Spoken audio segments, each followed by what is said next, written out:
Falando sobre eixo hormonal, vamos agora para a segunda parte do vídeo, acompanhe com a gente aí. E aí eu tenho aqui todos os hormônios, né? Então aquela sopa de letrinhas que parece muito difícil da gente aprender, é só a gente não querer decorar, tá? Então o que é o GnRH? É o hormônio liberador da gonadotrofina. Quem são as gonadotrofinas, tá? São FSH e LH. Então, uma vez que a hipófise produza, essas substâncias vão agir então sobre testículos e ovário. Quem é a tireotrofina, né? É o TSH. Então, o hormônio liberador de tireotrofina é o TRH, Releasing Hormone Tireotrofina. Então, não precisa decorar, é só saber o que eu estou procurando. Então, ela vai fazer então a liberação do TSH e o TSH, por sua vez, vai agir sobre a tireoide. Eu tenho o hormônio liberador da corticotrofina, que é o CRH, que ele vai então fazer a minha hipófise produzir ACTH, que é o hormônio estimulador do córtex da adrenal, e ele vai fazer a sua ação sobre o córtex da adrenal produzindo cortisol. Eu tenho aqui sim dois hormônios, um que é o de liberação, que é o releasing, e o outro que é o de inibição. Então eu tenho aqui o hormônio liberador do GH, que é o GHRH, e o hormônio inibidor da liberação do GH, que é o GHR e de inibidor H. Então eles vão controlar a minha hipófise produzir o GH, que é o hormônio do crescimento.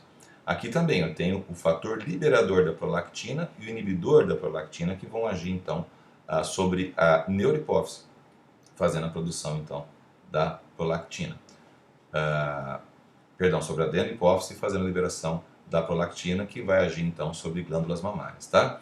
Fator liberador do MSH, isso aqui são outros neurotransmissores, tem ação sobre fome e saciedade, então eu tenho aqui um fator liberador e um fator inibidor. Então, fechando esse quadro aqui para não ficar cansativo, sempre que eu tiver um RH é Releasing Hormone, sempre que eu tiver um IH é Inhibitor Hormone, tá bom? Então, o liberador do hormônio, daquele pedacinho do hipotálamo que vai estimular a hipófise, então aqui GN é gonadotrofina, T aqui é tireotrofina, o C é a corticotropina, o GH é o growth hormone, que é o hormônio de crescimento, o PR é a prolactina e o MSH, então não precisa decorar nada. Aqui eu estou falando qual é o hormônio, aqui eu estou dizendo se ele é de liberação ou se ele é de inibição. Aí fica mais fácil da gente entender isso, tá bom?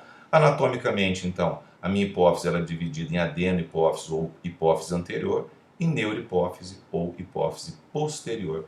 E aqui estão os hormônios que todos eles liberam. Então, eu tinha colocado inclusive prolactina aqui, hipófise anterior, e a parte nervosa aqui, ela produz o ADH, que é o hormônio antidiurético, e a ocitocina, que nós vamos falar sobre ela um pouco mais. E a parte intermédia produz o MSH, que é um hormônio metabólico.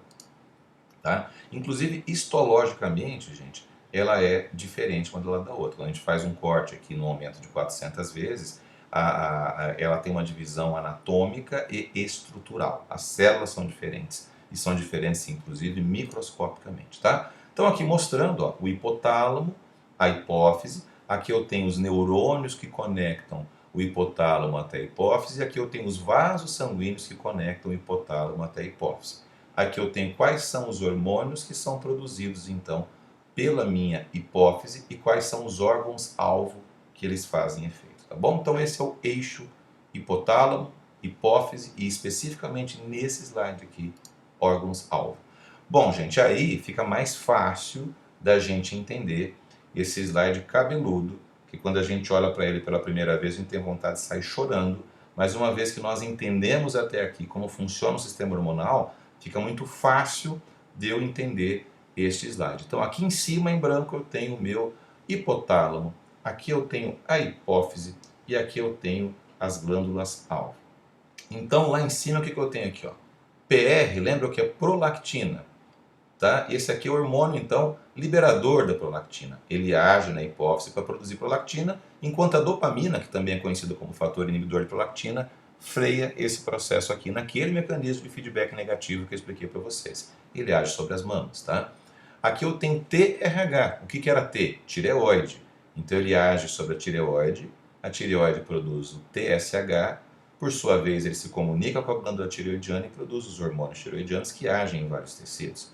CRH, o que era isso daqui? Suprarrenal, corticoide, tá? Então tem a produção do ACTH, que estimula o córtex da glândula adrenal a produzir cortisol, e ele também tem efeito sobre vários tecidos.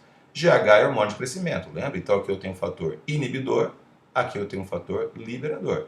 Então ele age sobre a hipófise produz o hormônio de crescimento vai até o fígado produz um ativo do hormônio de crescimento, que é a somatotrofina, ou insulin growth factor, tá? E aí, por sua vez, ele age em vários tecidos. E eu tenho, por fim, o GNRH. Lembre que GN é gonadotropinas. Aqui é o fator de liberação, né? Então, releasing hormone. Então, ele age sobre a hipófise produz LH, FSH. Por sua vez, ele vai agir tanto nas gônadas, né? Testículo ou ovário, vão produzir os esteroides sexuais, tá bem? Então, uma vez que nós conhecemos o significado de cada letrinha dessa daqui, fica fácil da gente saber o que cada hormônio desse faz. Está desvendado, então, o temido e famoso sistema hormonal. Tudo bem? Esse é o último slide, então fica uma frase aqui para reflexão. Não há no organismo algum sentimento que não tenha uma correspondência orgânica, tá? Durante muitos anos, nós endocrinologistas falamos, não existem doenças com fundo emocional, não, as emoções não são capazes de influenciar nossos hormônios, não existe essa de estar com ciclo menstrual alterado por problemas emocionais. Hoje, com o avanço da neuroendocrinologia, da neuroimagem, nós sabemos que nós temos uma relação muito íntima entre o sistema endócrino, neuro e também o sistema imunológico via cortisol. Tá bem, gente? Essa era a nossa aula de hoje e as dúvidas e os comentários de vocês são sempre bem-vindos. Bacana, né, gente? Então, vejam a complexidade do nosso sistema hormonal, vejam a quantidade de comunicações que existem entre hipotálamo, hipófise e glândulas-alvo, né? Então, começamos o nosso estudo, devagarzinho nós vamos nos aprofundando, então, na endocrinologia. As dúvidas de vocês aqui, sempre bem-vindas.